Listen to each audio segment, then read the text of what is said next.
There is something that most of us have never been taught to see. An invisible force, quietly woven into the clothes we wear, the food we eat, the products we use every day. It's called cruelty blindness. And it's not that we are bad people. It's that we've been conditioned to look away without even realizing it. The suffering is real. The animals are real, but our minds have learned to make it all invisible. Today, we're going to start seeing clearly. What if the same conditioning that taught you to ignore animal suffering is the same conditioning that taught you to ignore your own needs? You were never taught to see this, but now that you're here, you are ready to look. Hey, I'm Daniela, the vegan mom, and today we're going to look at something that most people never question. The way we have been taught to look away from suffering, all suffering, including our own. In Mark 4:22, the Bible warns us, "For everything that is hidden will eventually be brought into the open, and every secret will be brought to light." There is a veil many of us live behind, not placed there by accident, but carefully woven by a system that profits from our silence. Most of us haven't chosen cruelty. We've simply learned very early, very effectively, not to look too closely. That's what willful blindness is. Not malice, just a quiet conditioned habit of looking away. When it comes to how animals are treated in industries like factory farming, animal testing, and fashion, this looking away carries a moral weight. Because the suffering is real, the animals experiencing the suffering is real. And our choices, however small they feel, are connected to that reality. In Isaiah 1:17, God tells us, "Learn to do good, seek justice, correct oppression." As a woman of faith, we are called to see clearly, to let the veil fall, not to condemn ourselves for what we didn't know, but to walk courageously into greater awareness, because that is where true transformation begins. And when we start to pull back that veil, the food industry is often the first place we're asked to look. Nowhere is this veil thicker than in the food industry. And God doesn't leave us without guidance on this. He speaks directly to how we are to treat his creatures. In Proverbs 12:10, he makes it very clear. The righteous care for the needs of their animals, but the kindest acts of the wicked are cruel. Factory farms are deliberately designed to keep us from seeing what happens inside of them. The cramped conditions, the painful procedures, the psychological distress of animals who feel fear and pain just as deeply as the animals you love at home. All of it hidden behind clean packaging, happy logos, and carefully chosen words. And it's not just the animals paying the price. What do you think happens to the slaughterhouse workers psychologically? The ones who have to kill over 100 animals every hour, every single day. And what about that land, the water our children drink, the air we breathe? Animal agriculture is one of the leading drivers of deforestation, water pollution, and greenhouse gas emissions on the planet. The very earth God entrusted to our care. The earth is the Lord's and everything in it. Psalm 24:1. If the earth belongs to God, and we believe it does, then how we treat it and every living creature on it is not just an environmental issue, it's a spiritual one. It's an act of worship. Most of us were never shown any of this. We were handed a plate and told not to ask questions. That's not our fault. But now that we're seeing the truth, the suffering behind the plate, that changes things. If something inside of you is waking up right now, that's not an accident. I created a workshop called Back to the Garden of Eden for exactly this moment. I will leave the link in the description below. But the veil doesn't just stop at the dinner table. Think about the products sitting on your bathroom shelf right now. Your moisturizer, your shampoo, your makeup, your dish soap, laundry detergent, household cleaners. Many of them exist because animals were force-fed chemicals, had substances dripped into their eyes, and endured unimaginable pain in laboratory settings. And here is what's beautiful. Nature already provided everything we need. Plants, minerals, botanical ingredients that nourish our skin, our hair, our bodies, and yes, even clean our homes without a single animal having to suffer for it. Choosing cruelty-free isn't a sacrifice. It's actually a return to simpler, cleaner, more intentional living. But convenience and cost keep the old system in place. And nobody ever told us we had a choice. And this is exactly the work we do together in my Back to the Garden of Eden program.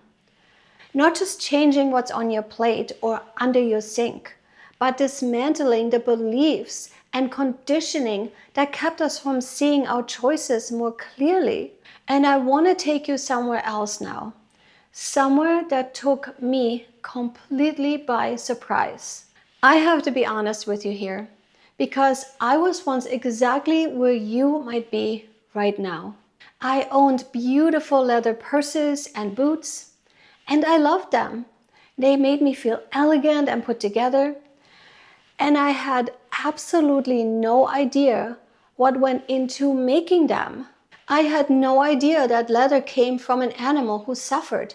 I had no idea that leather was the skin of a cow. And I had no idea that the wool on my sweater came from a terrified sheep, pinned down, sheared body, her wounds ignored because her suffering was never part of the price tag. When I found out, I was shocked. And then I was ashamed. Not because I was a bad person, but because nobody had ever shown me the connection between my beautiful things and the suffering behind them. That's the fashion industry's blind spot. The production of leather, fur, and wool often involves practices so brutal they are deliberately kept from public view. Skinning, mutilation, confinement. And beyond the brutalization of these animals, the damage doesn't stop there. These materials are quietly devastating our environment as well. And yet, God always has a different vision for us. He said in Proverbs 31:25, "She is clothed with strength and dignity." True elegance, the kind that reflects God's heart, doesn't require another creature to suffer for it. And here's what I want you to know. You don't have to choose between your faith, your compassion, and your style. High-end, luxury vegan fashion exists. Beautiful, sophisticated, and completely cruelty-free. It's something that we can explore together in my one-to-one program. Whatever you do, work it with all your heart as working for the Lord. Colossians 3:23. Even the way we dress can become an act of worship, a daily choice that reflects who we truly are and what we genuinely believe. I need to tell you something personal. I grew up visiting my grandmother's farm. The cows were milked by hand, and milk was considered life essential, a gift, something good and natural. And for years, I never questioned it. I never even considered that a cow has to give birth to a baby in order to have milk. I just thought cows have milk. That's just what they do. And eggs, I never even considered them an animal product. I know that sounds strange, but that's how deep the conditioning goes.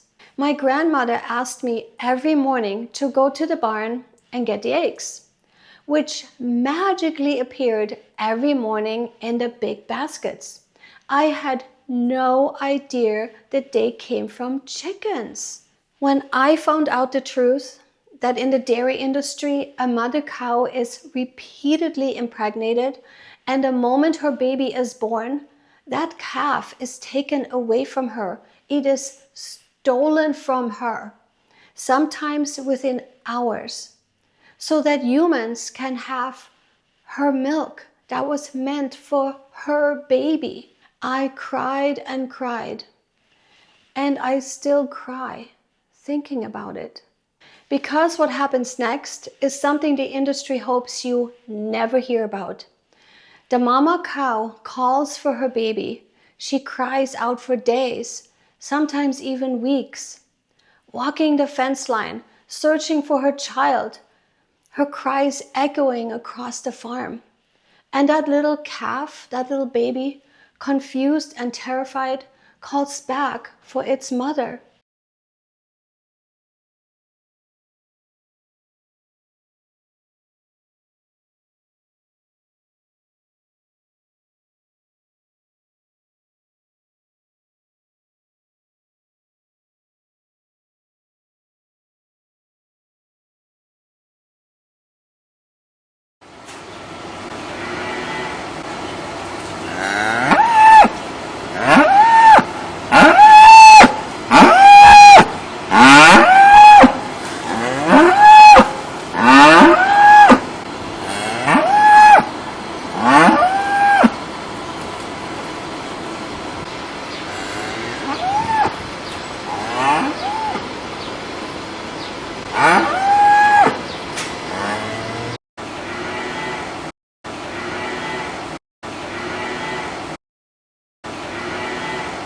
Two beings who belong together, separated forever. They are exploited, brutalized, and violently murdered. Now close your eyes for a moment and imagine that it's your child. Imagine your baby taken away from your arms the moment they're born. Imagine calling for them and no one is answering. We would call that an atrocity if it happened to a human being. It happens to millions of mother cows every single day, and we pour their stolen milk into our morning coffee without ever knowing or thinking about it. I'm a mama, and you're probably a mama. And when I truly understood this, something in me broke open, and then something in me caught fire. That is why I am here. That is why I do all of this work. Speak up for those who cannot speak for themselves. It says in Proverbs 31:8. God wove compassion into our fabric of who we are. We were never meant to be numb to this. We were created to feel it and to let that feeling move us towards something better. And here is the beautiful truth. Choosing plant-based alternatives isn't just an act of compassion for animals. It's an act of compassion for yourself. I care for my daughter Christina, who has Down syndrome, every single day. And she needs and deserves the best of me. And I need to show up for her fully, energetically, with everything I have. And by living a fully plant-based life, I have the energy I need. I'm thinking clearly. I am more calm. And we are never sick, or almost never sick. Plus, I want to age well and thrive, not just survive. And Christina is thriving too.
Because what I feed her, how I nourish her body, how I care for her health, that is also in my hands.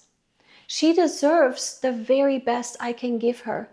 And plant-based living is part of that gift. Your body has been waiting for this, waiting to be nourished the way it was always meant to be nourished. 1 Corinthians 6:19 tells us, "Do you not know that your body is a temple of the Holy Spirit? What we put into our temple matters. What we choose to support with our dollars matters." And the good news is, every single meal is a new opportunity to choose differently. That is exactly why I created my Back to the Garden of Eating program. Because knowing the truth is one thing, but having someone walk alongside you as you live it out, that changes everything. It's a 4-month, intimate, one-to-one journey, just you and me. We work through 5 pillars together: mindset, sound therapy, movement and sleep, custom recipes and personalized meal plan, and compassion for animals. Because as you've seen today, that last pillar isn't separate from our health. It's woven into it. It isn't about extremes or restrictions or willpower. It's about building simple, steady habits that grow into lasting transformation, mind, body, and spirit, at a pace that actually works in real life. It's structured but flexible, grounded but gentle, and it's deeply personal. Because you are not a machine. You are a connected human being made in God's image, deserving of care, energy, and vitality. And when you work with me, you also become part of something much bigger. And here is where it gets exciting. My courageous daughter Christina, who was born with Down syndrome and faces the world with more courage than most of us will ever know. And she is the heartbeat behind everything I do. Together, we are building Christina's Animal Sanctuary in the Appalachian Mountains, a place where rescued animals will be loved and protected, where people with Down syndrome will volunteer, find purpose, and build community, accompanied by their parents and caregivers. A place where compassion for all living beings, the animals, and those with special needs included, becomes real and tangible. I want to be honest with you. This sanctuary will be built entirely with our own funds. No donations, no nonprofit, just us, working toward it with everything we have. And the more women I help, the more I can invest in bringing Christina's animal sanctuary to life. If something in you is saying, yes, I'd love to walk this journey with you, and if you're not quite ready for the full program yet, start with my free Back to the Garden of Eating workshop. It's a full pre-recorded experience sitting on a beautiful page, and you will also receive an accompanying workshop guide. It's your first step into the world of plant-based veganism. No pressure, no obligation. Just come and see if this resonates with your heart. The link is in the description. Animal suffering exists in plain sight, and now you've seen it. That takes courage. Not everyone is willing to look, but here you are. That is not an accident. And what does the Lord require of you? To act justly, and to love mercy, and to walk humbly with your God. Micah 6:8. Lifting this veil isn't just an act of compassion for animals.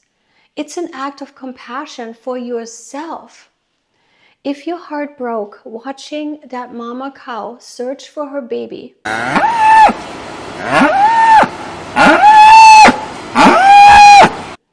I want you to know something. That tender, compassionate heart of yours, it deserves as much care as the animals you're learning to fight for. That is what we do together in my Back to the Garden of Eating program. And it all begins with one small, courageous step. And your step starts in the description below. Sign up for my free workshop. Please like and subscribe and become part of our vegan tribe. And until I see you again, may you be well and may you know peace. Bye for now.